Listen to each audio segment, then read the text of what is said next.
과학자들은 태초에 우주에 대폭발이 있은 후 태양이 만들어지고 지구가 저절로 생겨났다고 주장합니다. 이 지구는 우연히 저절로 만들어진 것일까요? 땅이 혼돈하고 공허하며 흑암이 깊음 위에 있고 하나님의 신은 수면에 운행하시니라. 하나님께서 인간경작의 터전인 지구를 만드신 과정이 창세기 1장 2절에 담겨 있습니다. 오늘은 지구에 나타난 하나님의 놀라운 창조의 증거와 지구의 나이에 대해 알아봅니다. 히브리서 3장 4절에 집마다 지은 이가 있으니 만물을 지으신 이는 하나님이시라 했습니다. 허름해 보이는 초가집으로부터 세계 최고층 빌딩인 부르즈 칼리파에 이르기까지 지은 이가 없이 우연히 저절로 생겨난 건물은 하나도 없습니다. 그런데 일개 건물보다 훨씬 더 복잡하고 또 정확한 질서 가운데 움직이는 이 지구가 우연히 저절로 만들어졌다는 이론을 주장하는 사람들이 있습니다.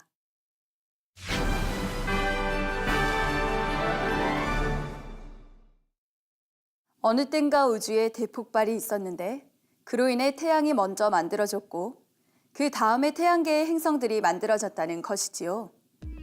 오늘날 과학계에서 널리 받아들여지는 빅뱅 이론입니다. 우주가 태초의 대폭발로 시작되었다는 대폭발설은 현재 표준 우주론으로 널리 받아들여지고 있는 이론입니다. 과학기술이 발달하자 우주 공간이 정체된 것이 아니라 계속 팽창하고 있음을 알게 되었고 이 사실을 근거로 이론을 만든 것입니다. 현재의 우주가 팽창하고 있으니 과거에도 팽창했을 것이며 시간을 거슬러 올라간다면 우주는 현재보다 훨씬 작았을 것이고 최종적인 과거의 어떤 시점에서 우주는 마침내 작은 점처럼 작았다는 것입니다. 그렇게 점처럼 작았던 우주에서 어떤 계기로 대폭발이 일어났고 그 후 계속 팽창하여 오늘날의 우주가 됐다는 이론입니다. 이 빅뱅 이론이 정립되는 수십 년간 이 분야에서 여러 명의 노벨상 수상자가 배출되었습니다.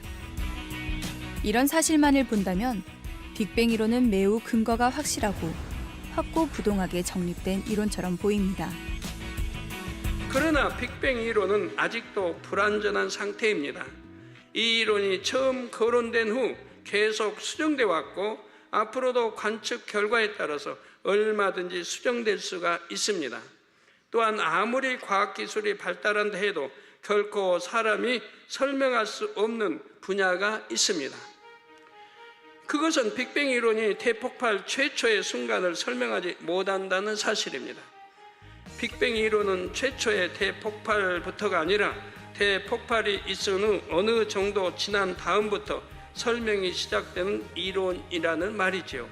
다시 말해서 대폭발의 여파에 대해서는 수학과 물리학을 총동원하면 나름대로 이론적인 설명을 할 수가 있습니다. 그런데 빅뱅 이론이 진짜 옳다면 대폭발의 여파가 아니라 대폭발의 순간을 설명할 수 있어야 합니다. 그러나 지금까지 어떤 학자도 바로 대폭발의 순간에 대해서는 설명하지 못합니다. 이 분야는 앞으로 과학기술이 발달한다 해도 설명할 수 없는 분야임을 과학자들도 인정하고 있지요. 육의 지식으로는 거기까지밖에 설명할 수가 없기 때문입니다. 빅뱅과 같은 육의 이론으로는 하나님의 창조 역사를 결코 설명할 수 없지만 관찰 기록에 의하면 우주가 팽창하는 것은 사실입니다. 하나님께서는 왜 첫째 하늘의 우주를 정체된 공간이 아닌 팽창하는 공간으로 창조하셨을까요? 그 이유는 이 유구 공간이 팽창함으로 인해 정화작용이 일어나게 하기 위함입니다. 이처럼 첫째 하늘도 정체되면 안 되고 계속적인 움직임이 있어야 합니다. 통풍이 잘 안 되는 공간에 오랫동안 있으면 공기가 탁해지는 것을 느낄 수가 있지요. 모든 하늘들을 통치하시는 하나님께서 보실 때 첫째 하늘은 비교적 좁은 공간입니다. 그래서 공간이 계속 팽창하게 하심으로 스스로 정화될 수 있게 하셨다는 것입니다. 지구를 포함한 우주는 대폭발에 의해 우연히 생긴 것이 아닙니다. 하나님께서 인간경작이라는 분명한 목적과 의도를 가지고 지구를 설계하셨고 놀라운 지혜와 능력으로 지구를 만드셨습니다. 하나님께서 지구를 창조하셨음을 알 수 있는 어떤 증거들이 있을까요? 창조의 여러 증거 가운데 그 첫째는 지구의 크기에 관한 분야입니다. 지구의 크기가 지금보다 10% 작다면 지구에는 생명체가 살 수 없습니다. 지금보다 크기가 작아지면 중력이 줄어들어서 지구를 둘러싼 대기권도 줄어들게 됩니다. 대기는 우주의 영향으로 인한 극심한 온도 변화를 조절하는 역할을 합니다. 그러므로 대기권이 줄어들면 그 결과 지구는 거의 눈과 얼음으로 덮이거나 또는 사막으로 바뀔 수도 있지요. 창조주 하나님께서는 지구에 생명체가 살 수 있는 환경을 만들기 위해 지금의 크기로 설계하며 창조하셨습니다. 지구에 나타난 창조의 증거 둘째는 지구와 태양 사이의 적절한 거리입니다. 지구가 속한 이 태양계에는 태양을 중심으로 8개의 행성, 태양으로부터 순서대로 수성, 금성, 지구, 화성, 목성, 토성, 천왕성, 해왕성이 있습니다. 태양의 표면 온도는 약 5,700도이며 이 태양으로부터 복사 에너지, 즉 태양열이 태양계의 행성들에게 전달됩니다. 그래서 행성이 태양에서 가까울수록 온도가 높고 멀수록 낮아집니다. 지구보다 태양에 가까운 금성은 평균 온도가 400도가 넘습니다. 또한 지구보다 태양에서 먼 화성은 평균 온도가 영하 40도라고 합니다. 또한 화성은 일교차가 매우 큽니다. 화성의 적도 부분은 하루에도 온도가 최고 30도에서 최저 영하 80도까지 내려갑니다. 하루 온도가 이렇게 차이 나는 곳에서 사람이 살기는 불가능하죠. 반면 지구의 평균 온도는 약 15도입니다. 만일 지구의 평균 기온이 2도만 올라가도 극지방의 얼음이 녹아서 생명체의 30%가 멸종된다고 합니다. 만약 5도가 올라간다면 미국의 뉴욕과 일본의 도쿄가 바다 밑으로 잠기게 됩니다.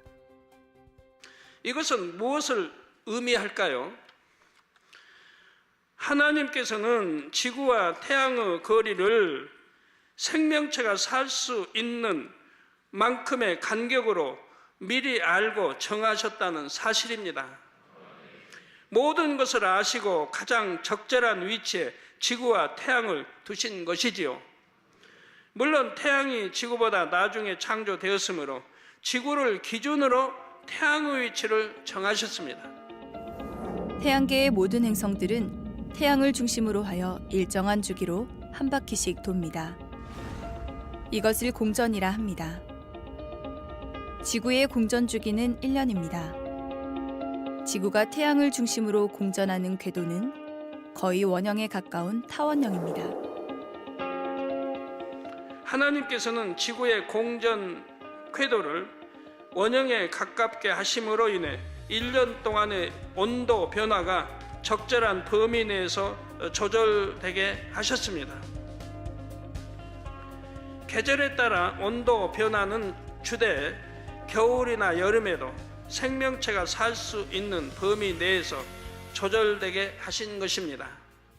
지구에 나타난 창조의 증거 셋째는 지구의 자전 속도와 자전 축입니다. 지구는 스스로도 하루에 한 바퀴씩 돕니다. 이를 이제 자전이라 하죠. 그런데 이 자전 속도도 하나님의 설계대로 정해졌습니다. 만일 자전 속도가 지금보다 10배 느려진다면 모든 식물들이 밤에는 얼어버리고 낮에는 햇볕에 타버린다고 합니다. 지구는 공전궤도 평면에 대해 수직축이 23.5도 기울어져 있습니다. 이를 자전축이라고도 합니다. 지구는 꼿꼿이 서 있지 않고 옆으로 살짝 기울어진 상태로 자전과 공전을 합니다.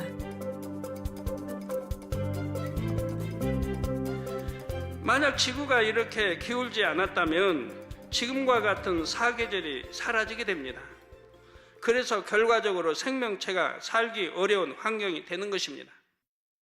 지구에 나타난 창조의 증거 넷째로 지구에는 보호막들이 있습니다. 태양계의 행성들은 태양으로부터 빛과 열을 공급받습니다. 그런데 태양은 생명체에 해로운 방사능을 가진 작은 입자들도 함께 발산합니다. 이를 태양풍이라고 합니다. 만약 이 태양풍이 이 지구에 직접 닿으면 지구에는 생명체가 살 수 없게 됩니다. 그런데 지구에는 이 태양풍을 막을 수 있는 안전장치가 있다는 사실입니다. 지구는 그 자체가 거대한 자석과 같은 성질을 가지고 있습니다. 지구 자기장과 벤 앨런대라고 하는 자기권이 지구를 감싸고 있어서 태양풍의 유해한 방사선을 차단해 줍니다. 하나님께서 지구에서 인간 경작을 하시려고 이처럼 안전장치를 만들어 놓으셨습니다. 또 한 가지 안전장치가 있는데 그것은 오존층입니다. 오존층은 지표면으로부터 25km 높이에 있는데 이는 태양으로부터 오는 자외선을 많이 걸러줍니다. 사람이 햇볕을 쬐면 피부가 타는 것이 바로 이 자외선 때문입니다. 만일 오존층에서 이 자외선을 거르지 않는다면 과도한 자외선으로 인해 인체에는 피부암 등 심각한 질병이 유발됩니다. 그런데 오존층에서 자외선을 걸러주니 일부만 지표면에 도달하는 것입니다. 약간의 자외선은 우리 인체에 비타민 D가 생성되는 데 도움을 줍니다. 지구의 대기권도 보호막의 역할을 합니다. 대기권에는 우주 공간으로부터 매일 수천만 개의 운석이 시속 18만 킬로미터의 속도로 들어옵니다. 운석의 크기가 작다 해도 떨어지는 속도가 매우 크기 때문에 지구 표면에 그대로 떨어지면 큰 영향을 줄 수가 있습니다. 그런데 대부분의 운석은 대기권에서 타서 사라집니다.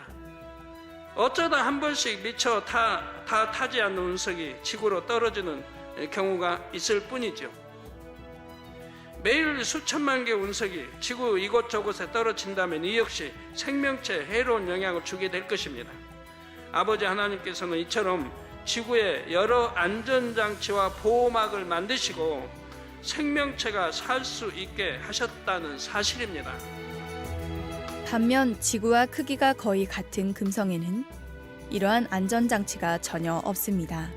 따라서 태양풍이나 자외선과 같은 유해한 성분에 그대로 노출되어 있어서 생명체가 살 수 없습니다. 지구에 나타난 창조의 증거 다섯째는 물입니다. 생명체에게 필요한 충분한 물을 가진 곳을 전 우주에서 지구에는 찾지 못했습니다. 이 물은 참 신비롭습니다. 물은 다른 대부분의 물질과 달리 고체의 밀도가 액체의 밀도보다 낮습니다. 이는 같은 부피의 얼음과 물 중에서 얼음이 더 가볍다는 말이죠. 그래서 고체인 얼음을 물에 넣으면 물속에 가라앉는 게 아니고 물 위에 떠오릅니다. 만일 얼음이 물에서 가라앉는다면 극지방의 바다 생명체들은 모두 죽고 말 것입니다. 그런데 물이 얼음이 되면 물에 뜨기 때문에 극지방의 바다도 얼음층이 위쪽부터 생깁니다. 그러므로 얼음으로 인해 외부와 차단된 물속은 오히려 온도가 영상으로 유지될 수가 있습니다. 이런 원리로 극지방의 바닷속에서도 생명체가 살 수 있는 것입니다. 그리고 하나님께서는 지구의 바닷물이 적절한 염분을 함유하게 해주셨습니다. 이는 오랜 시간이 흘러도 물이 부패하지 않게 하시려는 하나님의 지혜이지요. 고인 물이 썩는 것은 기본적인 상식입니다. 그릇에 물을 오랫동안 담아두면 물이 자연히 썩게 됩니다. 지구의 물도 지구라는 큰 그릇에 담긴 고인 물입니다.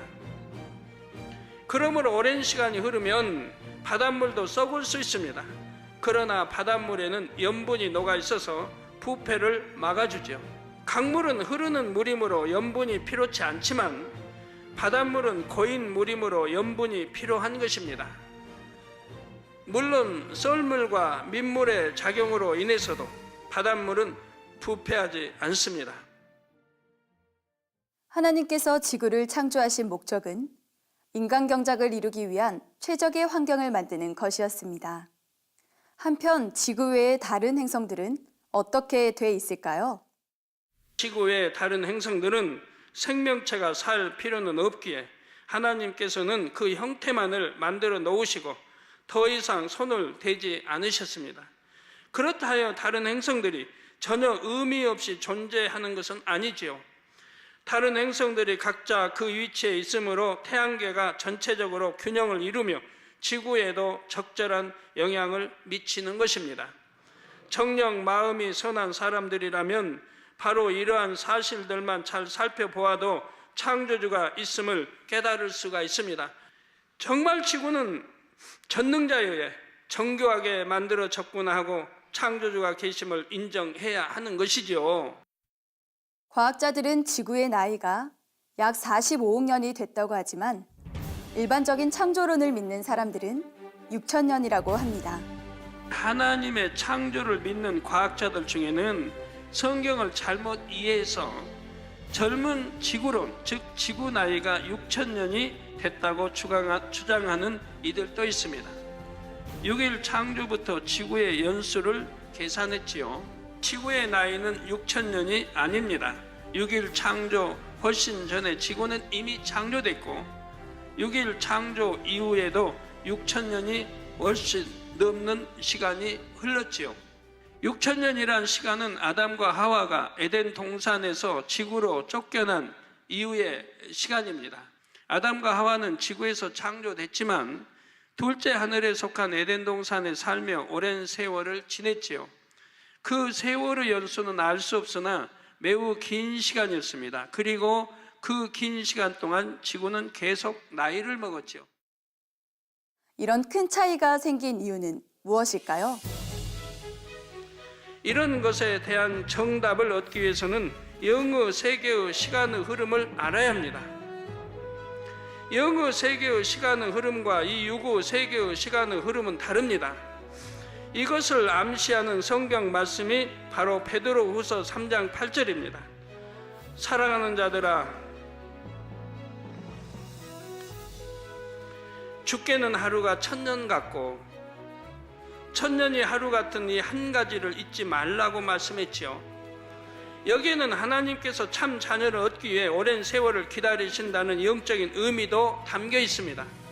한편 하나님께서 계시는 영의 세계와 이 유구 세계의 시간의 흐름이 서로 다름을 알려주시는 말씀입니다. 물론 하루가 1000년 같다 해서 두 세계의 시간의 비율이 꼭 하루 대 1000년이라는 뜻은 아닙니다. 그만큼 시간의 흐름이 크게 차이가 남을 알려주신 것이지요. 여기서 기억하실 부분은 영의 세계와 육의 세계 중에서 영의 세계의 시간의 흐름이 빠르다는 점입니다. 이러한 흐름의 차이는 두 세계를 객관적으로 봤을 때만 느껴집니다. 영의 세계에 있는 존재들과 유구 세계에 있는 존재들 모두 자기 공간에서 느끼는 하루의 길이는 같습니다. 그런데 만일 유구 세계에 있는 존재가 영의 세계로 가서 하루를 지내고 다시 유구 세계로 온다면 상황은 달라집니다. 그는 영의 세계에서 단지 하루를 보냈지만 유구 세계로 돌아와 보니 하루 이상의 긴 시간이 흘러간 것입니다. 만약 10년이 흘렀다고 가정해 보겠습니다. 영의 세계에서 하루가 흘렀는데 동일한 시간에 유구 세계에서는 10년이 흘렀지요. 이는 다시 말해서 유구 세계에서 10년 걸릴 것이 영의 세계에서는 하루 걸린 것과 같습니다. 그래서 영의 세계의 시간의 흐름이 유구 세계보다 훨씬 빠른 것입니다. 시간의 개념과 관련하여 기억하실 점 또 하나는 6일 창조 이전까지는 이 6의 세계도 영의 세계와 동일한 시간의 흐름을 타고 있었다는 점입니다.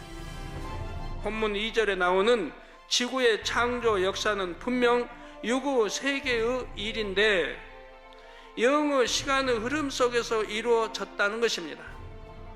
따라서 하나님께서 초기 지구를 창조하시고 생명수에 잠기게 하신 시간이 영의 시간으로는 짧았다 해도 유구 시간으로는 매우 길었다는 사실입니다. 지구 자체는 육적인 물질이므로 영의 시간의 흐름을 탔다 해도 유구 나이는 그대로 먹은 것이지요. 과학자들은 지구가 약 45억 년 됐다고 합니다. 이 주장이 정확히 맞다고 할 수는 없지만 지구의 실제 나이가 많은 것은 사실입니다. 영의 시간으로는 얼마 안 되었어도 유구 시간으로는 매우 오랜 시간이 흘렀기 때문입니다. 영의 세계의 시간의 흐름과 육의 세계의 시간의 흐름은 다릅니다. 지구의 창조 역사는 영의 시간의 흐름 속에서 이뤄졌기 때문에 육의 시간으로는 지구의 실제 나이가 많은 것은 사실입니다.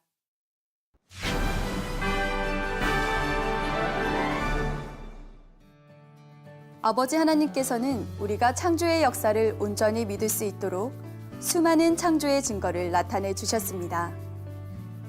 그러므로 무에서 유의 창조를 믿는 영적인 믿음을 온전히 소유하여 날마다 믿음이 성장하시길 바랍니다. 다음 시간에는 지구를 제외한 우리 은하의 모든 천체들을 어떻게 창조하셨는지 말씀드리겠습니다. 창조와 과학, 도율이었습니다.